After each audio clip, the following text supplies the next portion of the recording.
What's going on, guys? Robert the Prom Bree here. First of all, I want to say Happy New Year to all you guys, and I hope you make the best out of this year.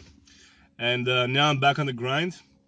I just finished my shoulder workout, and in this workout I did over 16,000 pounds in volume. So this shoulder workout was just a pure volume workout. I saw Sadiq and Bradley Martin do something similar. Bradley Martin like 100,000 pounds, but that's a totally different story. Anyway, I've always been on a quest of building bigger shoulders, and I'm going to play around with a higher volume for shoulders because I think that shoulders do respond a little bit better with higher volume training.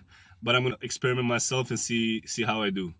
And if you want to play around and see what works best for yourself, there are three main variables that you want to incorporate, and three main variables when it comes to strength training programming. And those are volume, intensity, and frequency. And those are exclusively mutual, okay? So each one is individual.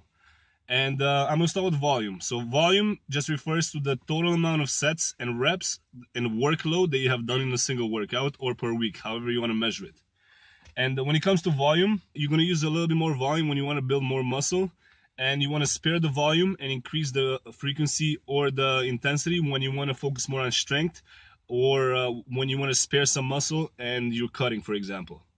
Okay, intensity refers to the percentage of your one rep max that you use in your workout. In layman terms is how hard or how intense you train.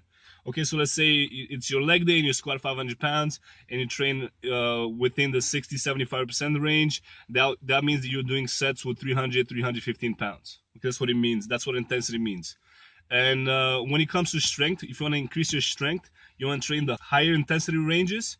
And if you want to focus more on building muscle mass, you want to lower the intensity a little bit so you can have a little bit more space for volume. And the third variable is frequency, and that just refers to how often you train a body part. I find personally for me that training each body part twice a week is optimal.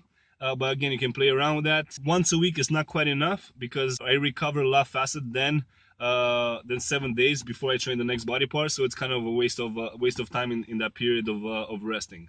But again, if you wanna see what works best for yourself, you wanna play around with these three main variables.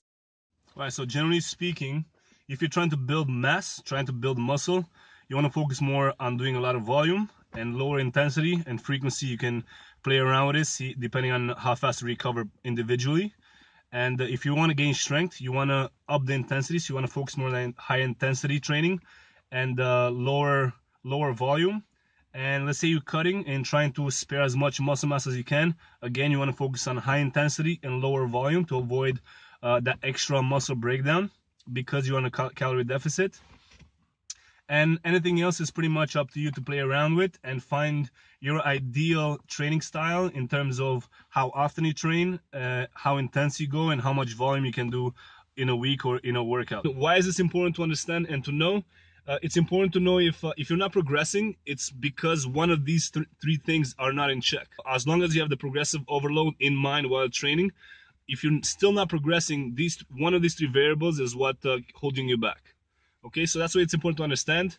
And again, you can play around for yourself. If your intensity is a little bit too high and you're not progressing, maybe drop the intensity and add a little bit more volume, so on and so forth. And my key tip here is start with volume. So always, if things are not going your way, decrease volume first and then take it from there.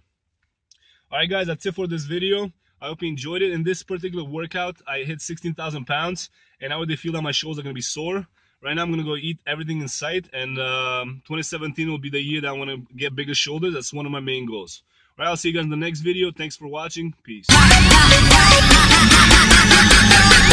Turn my music.